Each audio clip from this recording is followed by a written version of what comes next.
It's Wednesday, August 17th, 2016, and this is the Product Mentor Talk. Today we're joined by one of our mentors, Zoe Feltham, Head of Product over at Trussell, and she's going to be leading a talk today on putting customers first, something I think all of us product folk can recognize quite well. And then just for those of you joining us today, let me just briefly explain the format for you, for those of you who haven't seen this before.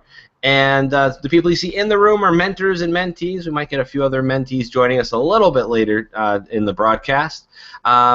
And this talk is brought to you by the Product Mentor. The Product Mentor program is a program where we pair mentors and mentees up in the field of product management, helping make better products, better decisions, and better product people.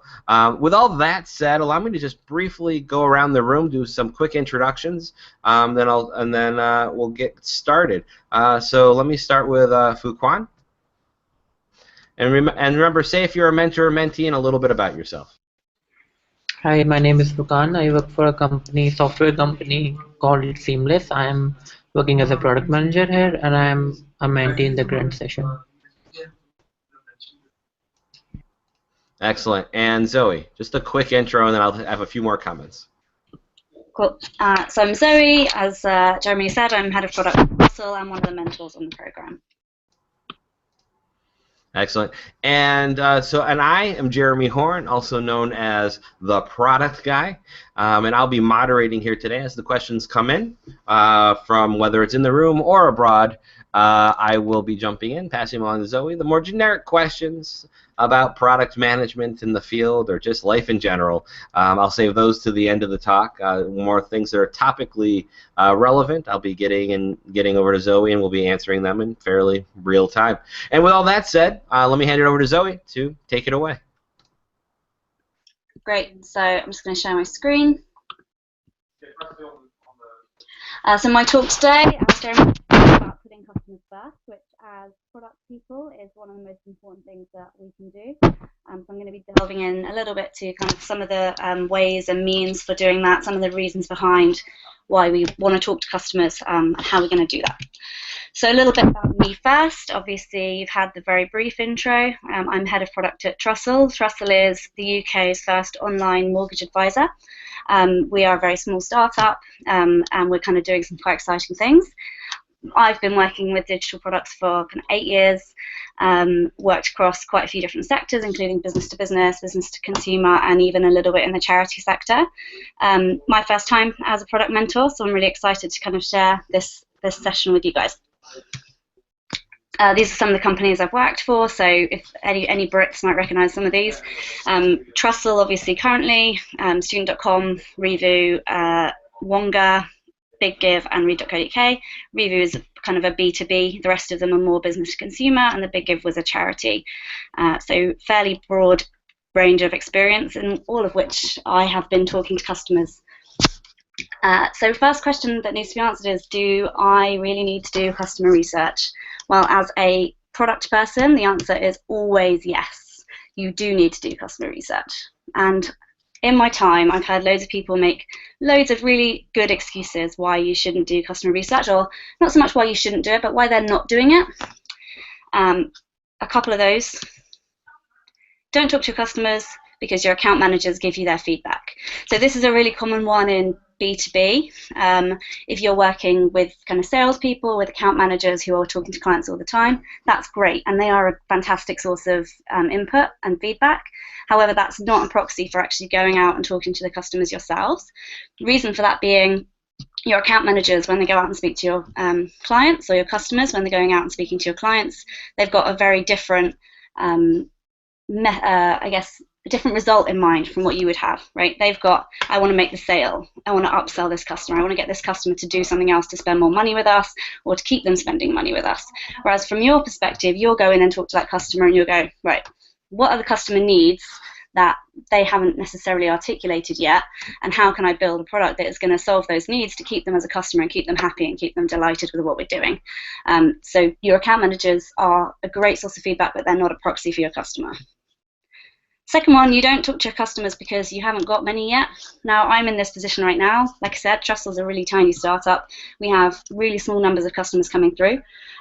That's actually a massive advantage because you can literally call up all your customers and speak to them. We have a couple of different flows on our site. Some of our customers, most of our customers come through kind of one specific route. Every week, people in the team get on the phone and try to call all of those customers on the phone. Maybe only 10% of them will pick up, but we learn so much from doing those calls. So not having many customers is actually a really massive benefit to talking to your customers. Don't talk to your customers because you have too many. And again, like I've worked in organizations of all different sizes. The biggest I've worked in is probably 2,000 people in the company. And that was a massive organization with loads and loads of customers. However, like a lot of people will use that as an excuse for, it's too difficult for me to get to my customers. There's a lot of like bureaucracy in place. It's very difficult for me to kind of find out who the customer is. That should never be the case. You should always be able to kind of go through whatever channels you need to get to. You need to like make sure that you can get access to your customers. So if you've got a database of 100,000 people, you should be able to get maybe your marketing team to send out an email to those people to invite them to do user testing with you or to do feedback with you, or send them surveys, and be able to like get real feedback from those customers. They're the most valuable asset you have. And then the final one that I've heard people say before, and I mean, I've probably been guilty of this once or twice myself. We all get busy. We all have loads of priorities. Everything always conflicts. But you can't give up on talking to your customers because you're too busy. Because if you're doing that, then you have not got your priorities straight. So, kind of recapping, why do you really need to do it? We've got a question here. Yeah, go for it. And that I'm going to hand it over to Fuquan to ask the question, and then also. After we're done with this part of the Q&A, if you could kind of as you kind of dive into the few other stuff, kind of elaborate a little bit further on some of the content you're talking about, and that way we can give people at a little bit slower pace to kind of catch up and see what's going on. But Fuquan? Okay, so my question is that, for example, if you are serving a B2B partner, and that B2B partner is at the end of the day is serving end user, right? So then there are two ways to research. One is your partner, and then the subscribers they are serving to. Mm-hmm. Does that make sense? Yeah. So how do you correlate the both feedback? I mean, if your customer is saying something, your business partner is saying something else, and the actual subscribers of the service are saying something else. So how do you correlate the data or the output of the research? Sure. So if I understand correctly, so you sell service to a partner and they then sort of license that service to an end user, right? And do you have direct access to the end users or only to the middleman, the kind of partner in the middle? So the business decisions are taken by your business partner, but it's like open market. You can go into the market and carry out the research on your own. Sure. Okay. So talking to both of them is really important, and you will always get different opinions from both of them. So I can give an example. When I was working at Revu is a ratings and reviews software company. So we would have, for example, we had a client in the travel industry who the client was selling tours and holidays, but the people who are actually consuming the reviews were their customers, right? So it was really important for us to go out and speak to the client about what they needed, about what they felt was missing from an operational perspective. But you focus more on like the tools that the client has available to them. So for example, with that client, they were really interested in being able to moderate reviews themselves and being able to like flag up if a review was talking about health and safety, for example. So we needed to build tools to help them to manage the kind of the intermediary product better. But when you're actually looking at, how are the reviews displayed on their website? What do consumers think of the reviews? Do they trust the reviews? That's the stuff that you can't get that from the client. You have to get that from the end user. So it's segmenting what questions to ask to which customers. So you would need to see them both as different kinds of customers and ask them the right questions for what they really need. Does that make sense? Yes, just a follow-up question that when you try to research your own business partners, does it in B2B it's like interview them, right? You don't get a lot of time from them, and it's very selected people that interact with you. So it's like interviewing with them, and then on the field you carry out the mass research. Yeah, so what I used to do with B2B was I would go out with the account manager. So our account managers used to go out once a quarter to do quarterly reviews with the client, and I would go in with them on those meetings and say set aside half an hour for me to talk to the client about, and it would be a mix of talking to them about up and coming product development, which they really like to hear about, but also like using that time to kind of gauge their needs and to feed that back into the product development cycle. Yeah, okay, that makes sense. Make sense? Cool. Excellent. So yes, those are all the questions we have at the moment. But Zoe, as you're walking through the rest of it, some people were saying that we were going a little bit too fast. So if we can kind of adjust the pace a little bit, I think that'll be helpful for everyone. Yeah. We'll go into a little bit. We'll dig into more detail in a minute anyway. So let me go back to it. Excellent. So so those were some of the common reasons why people might not do user research. In terms of why you need to do it, the key things are that your customers know exactly what they need. You can take a guess at what your customers need, but at the end of the day, they're the ones who know their situation, know their needs. They know what problems they want solved. So what I was just saying there with that particular example was that customer wanted to be able to have more opportunity to flag reviews that they felt were incorrect or had issues with health and safety, which could put them at risk of lawsuits, to us more quickly. That was a problem that they were trying to solve, right? Now, they had their own ideas about how to solve it. That's not necessarily what I want to know from them, but I want to know what the problem is so that we can figure out the best way to solve that in a scalable way. Your customers probably don't care about the same things you do. We have a tendency as product managers, because to be a good product manager, you have to have passion for the product. You tend to find features that you think are a great idea and are really important to drive your business forward. If your customers don't care about them, then there's no point in working on them, right? So being able to find out what people really care about is key. And at the end of the day, these are the people that you're building for, whether that is, like we were just saying there, whether that's the B2B, the client, or whether that's end user. They're both really important user groups, and you need to understand what they need so that you can build the right products for them.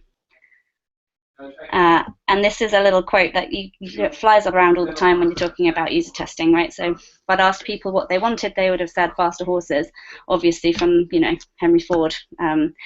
People will say that they want a faster horse. People will tell you that they want this exact product to work in this exact way, but that's not why you do customer research. You're not doing customer research so that people can give you a big list of requirements for what they need.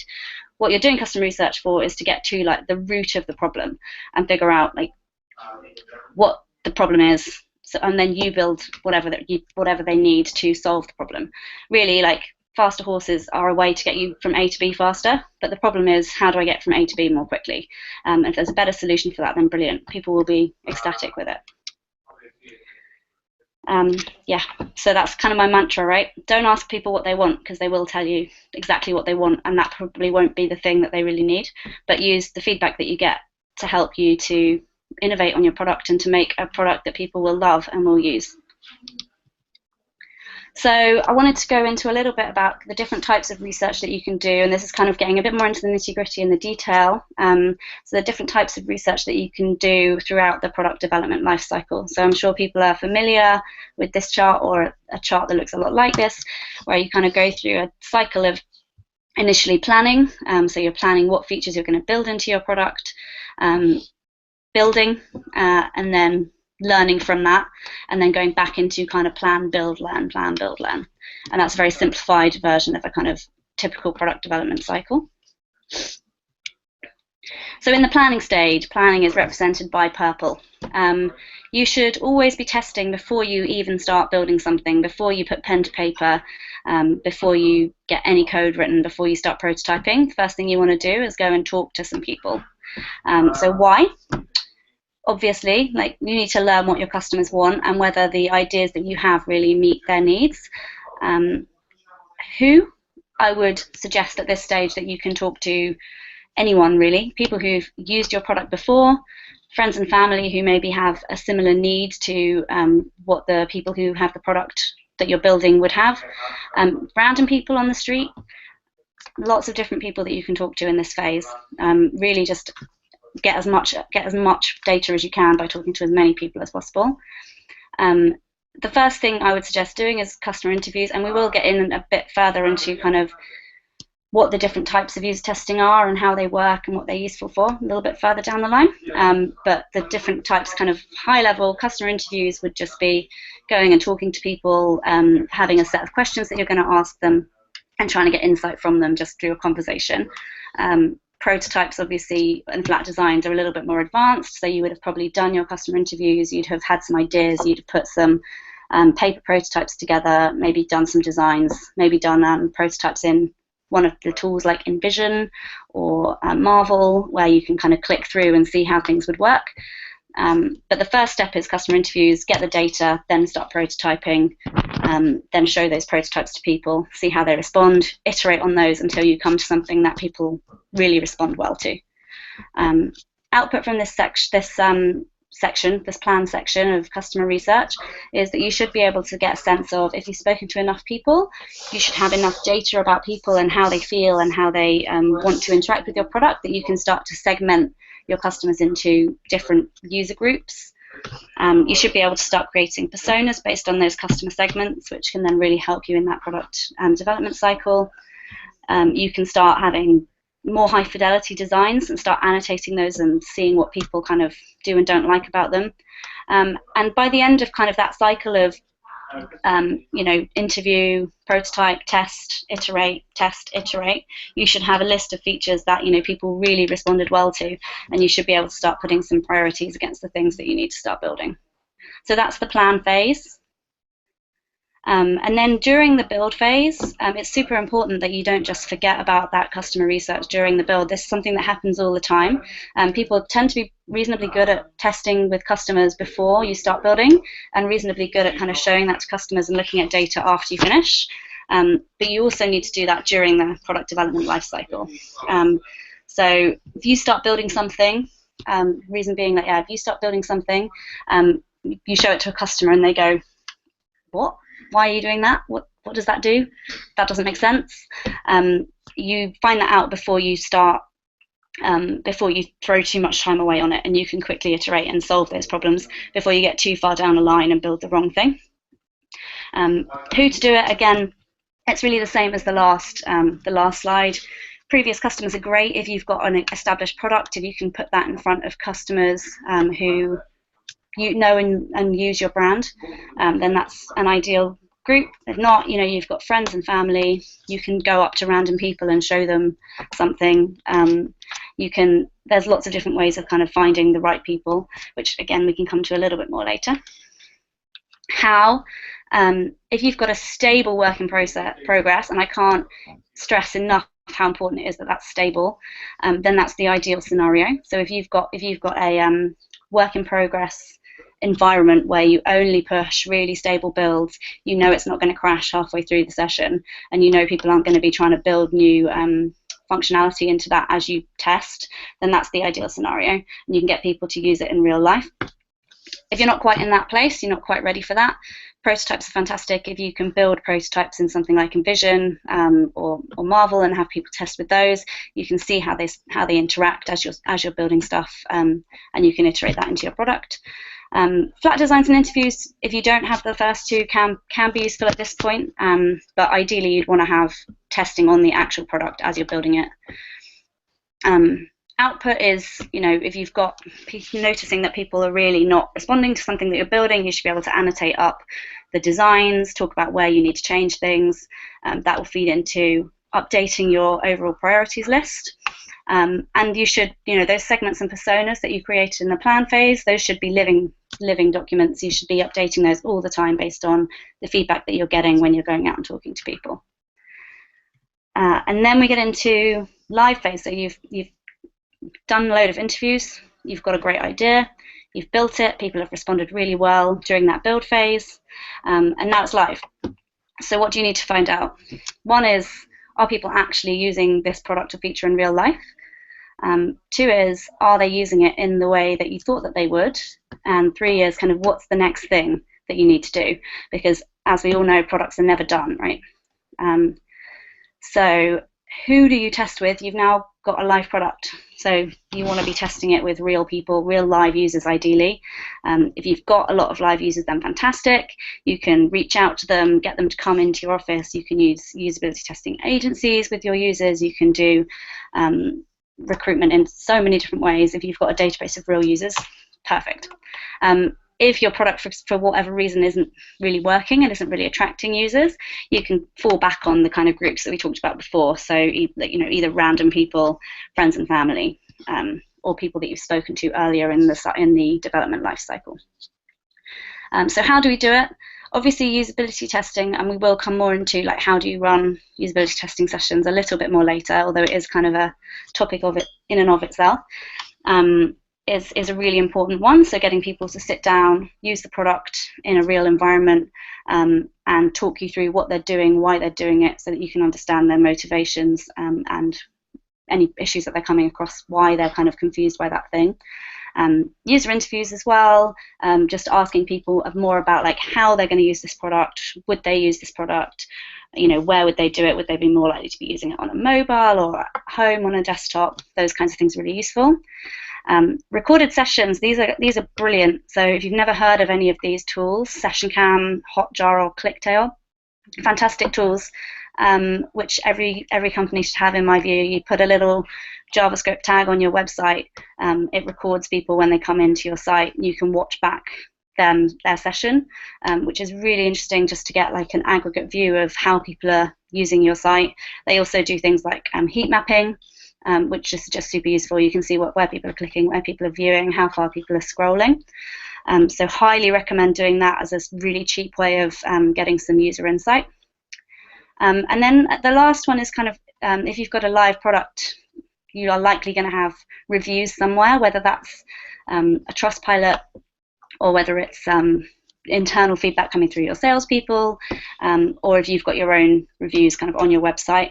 You really want to be reading through those reviews and seeing what's coming up, like what do people like, what do people not like. The ones that are really interesting to focus on are the bad ones, and you need to be really honest with yourself when people give you a bad review, and just thinking like, how could we have prevented that bad review? Sometimes that's the product, sometimes it's the service, sometimes it's a combination. It's super important to keep an eye on that.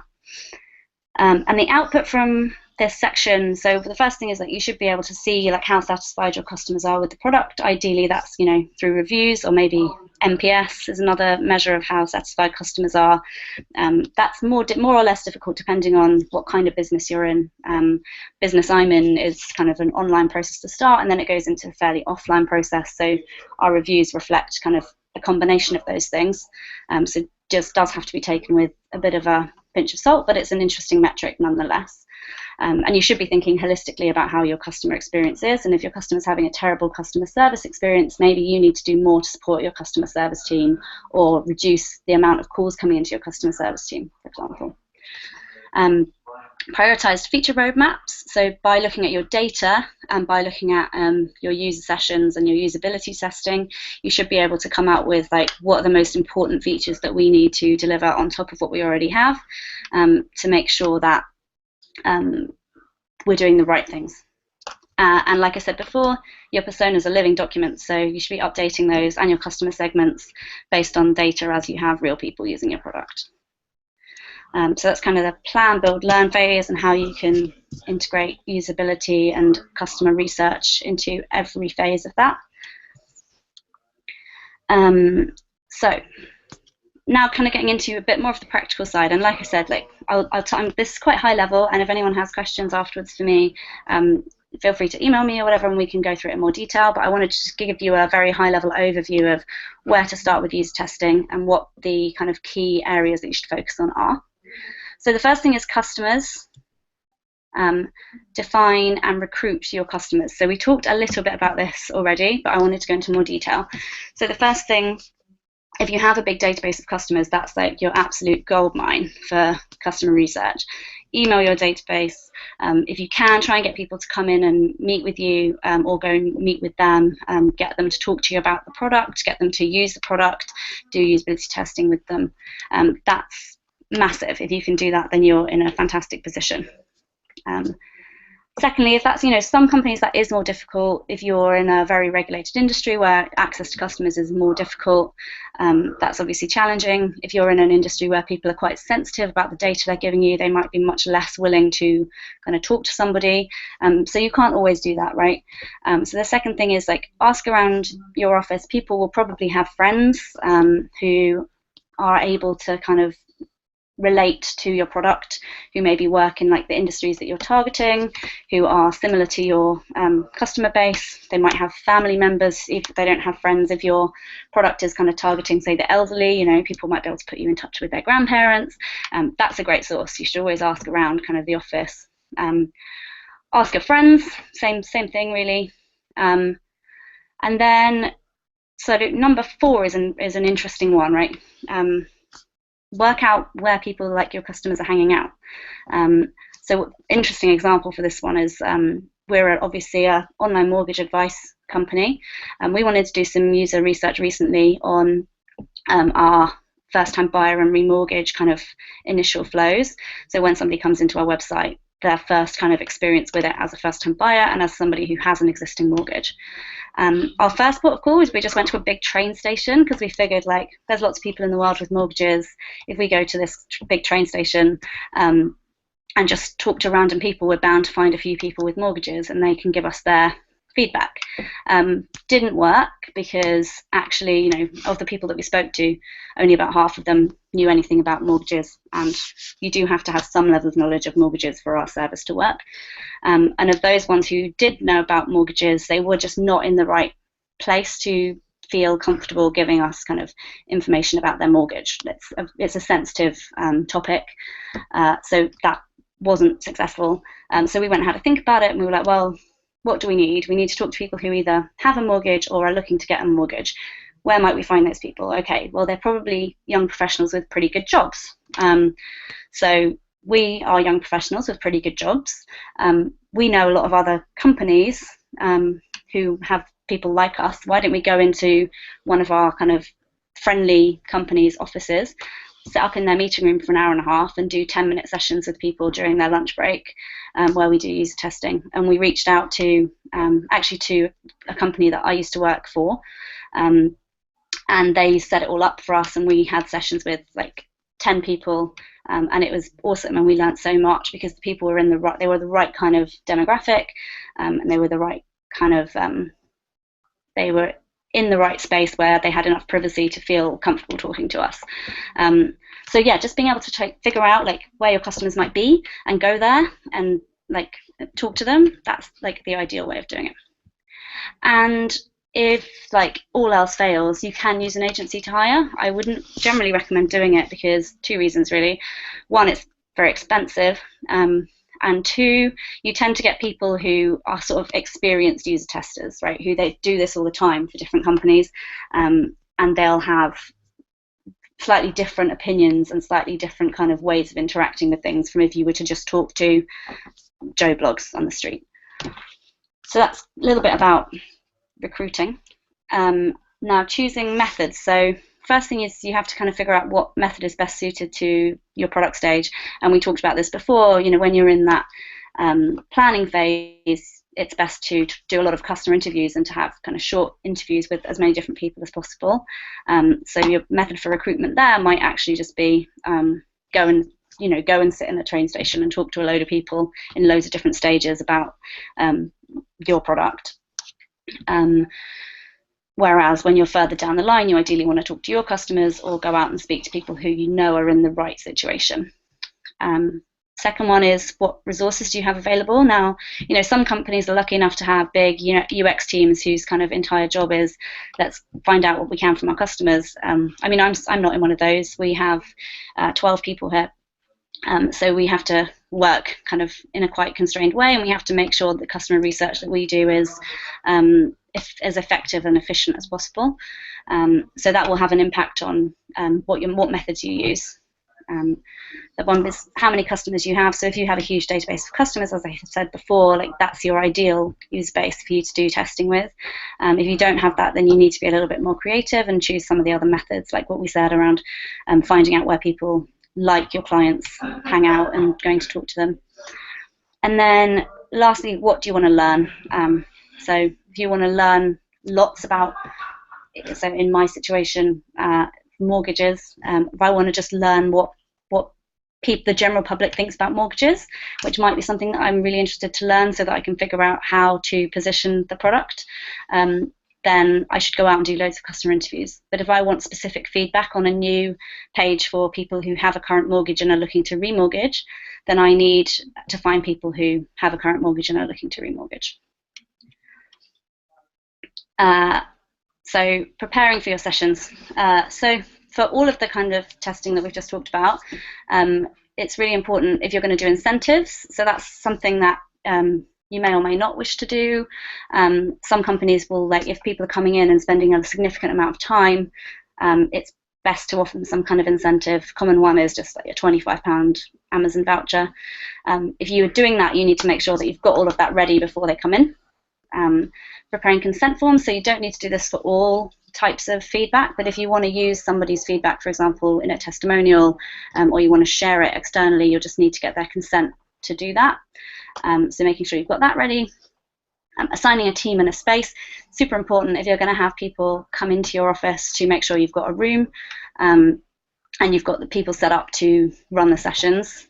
Again, equally, if you're going out to see people, you need to figure out who's involved in that, where you're going to do it, and that kind of stuff. Just make sure you're super prepared.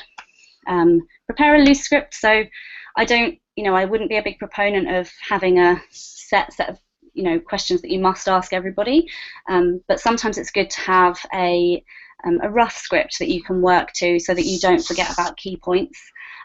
Just don't be too bound by it, because you want it to feel like a natural conversation. And then also setting up any voice or screen recording software. So when I do sessions, I always try and record at least the voice part of it. If I'm using a Mac, there's a great tool called Silverback, where you can record the screen and the person's face and voice as well, which is great because then you can watch the session back and just any insights you may have missed at the time, you can pick on those later. Specifically for usability testing, you ideally want to find out your customers' tech preferences and have that set up for them. So if somebody is a Windows user and you present them with a Mac, you're immediately creating friction. So ideally, if you have people coming to test with you, you want to give them the kind of setup that they're comfortable. So if they're a Windows user, give them a Windows computer, preferably with a keyboard and a mouse that they can use if they want to, just because it then puts them more in their comfort zone. And then secondly, just have everything that you want them to look at in the session, have all of that kind of open and ready so that you're not messing around trying to find this design or this prototype. Just have it all there ready so that it runs smoothly. Then if you're running testing with prototypes or flat designs, have them either printed or open on the screen. So it's all just about being really prepared, making sure the session runs smoothly and that there's no unnecessary friction, so that you can get the most out of it. And then in terms of running the sessions, and this, like I said, this is a topic in and of itself, but golden rules, very high level. Make sure you frame the conversation. Your customer needs to know what to expect from the session. We've had a couple of times in previous companies, people come in expecting a focus group and then they get sat down at a laptop and get asked to start using a website, and that's quite uncomfortable for them. So make sure they know what they're letting themselves in for, and make sure they know what you expect from them throughout the session. 2 is let them lead. You should, it's a very tempting thing to ask leading questions in these sessions, because you obviously want to get specific answers out of it, but you need to let the customer kind of come to those answers on their own. Don't ever lead the conversation. Don't ask leading questions that kind of lead them to give you the answer you want. Say as little as possible. Once you've framed what you expect them to do, say as little as possible and just let them respond in their own natural way.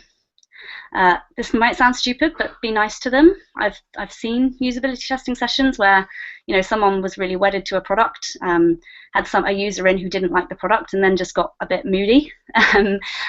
Don't do that. You need to be super open. You need to act like you've never seen this product before, that you've not built it, that you haven't, you know, shed blood, sweat, and tears over this product. They're doing you a favor by coming in and giving you feedback. And actually, bad feedback is really good because it makes you realize things that, you know, you're too blinkered to see. So just be really nice to people. The fourth one is just take as many notes as possible. You need to have loads of notes. Ideally, write things down verbatim because it's really useful to have kind of quotes from people when you come back to it. And link to that, record sessions if you can, because then you don't have to rely on having all of your notes. You can just go back and watch the session, pull out the insights later. And then the last one, if people sometimes go quiet, so especially with usability testing, you're asking them to use a website, talk through what they're doing as they're using the website. They'll quite often just go quiet and just keep using the website as they would naturally, because talking through what you're doing is not a natural user behavior. So prompt them without leading them. So for example, if I'm using this site and I've been talking to you and then I suddenly get to a page and I go a bit quiet and I'm just playing around with it, you might ask, why did you just move that slider? What are you thinking right now? Just not leading questions, but making sure that you keep them talking to you, because you're only going to learn a limited amount by watching them use the screen.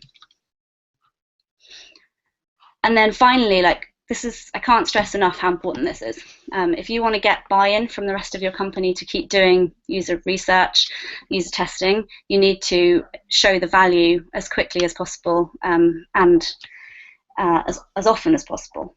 So each time you do a session, if there's more than one of you involved, sit down together immediately after the session, collate all the feedback into, I don't know, a document or something, and then when you've kind of done all of your sessions, collate that into a presentation or a document, whatever is going to work best for the kind of stakeholders in your business, with here's like the feedback that we've had, here's how often this feedback came up, and like here's kind of some ideas that we have to solve that problem.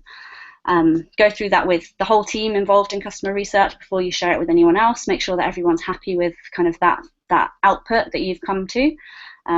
Highlight the key themes. So you will generally, with customer research, you'll find that, you know, if you talk to 10 people, there'll be 3 or 4 things that almost everyone says.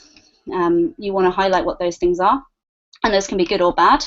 But make sure that you kind of highlight what those really key things are, and put them into that final document. Decide on actions. So actions are super important. There's no point in doing customer research if you're just going to sit on the research and not do anything about it. If you've had 9 out of 10 people tell you that they found the slider on a specific page really difficult to interact with, then you need to take an action to come up with an alternative interface for that. So that's an action. Then you need to actually act on those actions. Sounds silly, but so many people write these things down and go, oh, we've learned so much, and we've got all these great ideas for how we're going to fix these problems. Okay, and that's just going to go in the backlog and never get done. You need to make sure that you act on the customer research and then test it again, to make sure that you are really like getting the most out of doing this. And then, yeah, I mean, I've already touched on this above, but distill the most interesting learnings into a format you can share with your stakeholders. So that could be a report. If your stakeholders are quite kind of old school and they like reading a document, then give them a report with a very quick summary of the key learnings, and then maybe a little summary of what you did. Most people are kind of a bit more visual and will respond better to seeing, you know, customers did this, this is why we think they did it, and this is what we're going to do about it. Doing that in maybe a PowerPoint format. If you can, share some really useful snippets of some of the videos that you might have taken with them, or screen recordings are ideal. But yeah, it really depends on your stakeholders. You need to know what they're going to respond to, and make sure that you show this in a format that really gives them value. So yeah, how do you do it? Customers, methods, preparation, implementation, value, and so much more detail on that, but I don't have all the time in the world. So just to kind of wrap up, the summary is you always can test, and we've talked about some of the excuses. There are a million excuses not to do it, but don't make them. You need to be testing, and you need to be evangelizing how important customer research is in your business as a product person. Second one is don't just test at the beginning and the end. Test throughout the whole product development life cycle, because you'll come out with a much better product at the end of it. Third one, use your feedback, action it, make your products better. And the fourth one is just make sure you share the value. Like, your stakeholders need to see how much this is helping, and ideally you want to show them, we've learnt this thing in user testing, we implemented this feature as a result of that, and here's some stats which show how much better this is now, and here's another user session where they didn't have that problem anymore. And if you can do that, then your stakeholders will be bought in, and they will always let you have access to whatever you need to run user testing. And that's it. So that's kind of my details. If you want to follow up with me, feel free. I'm going to stop sharing. Awesome, awesome.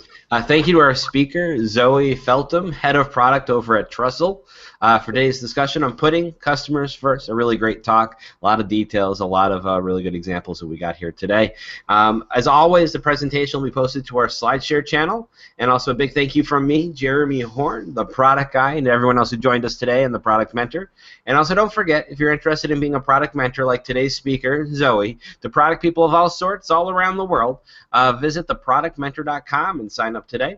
Session 6 starts on January 8th, and if you want to be a mentor, just go and sign up, and someone will be in touch with you pretty shortly. And also, if you're looking to fill a new product job with a great product person, visit our very own free-for-all job board at theproductjobs.com. And with all that said, thank you everyone for joining us, and I'll see you guys all next time. Bye.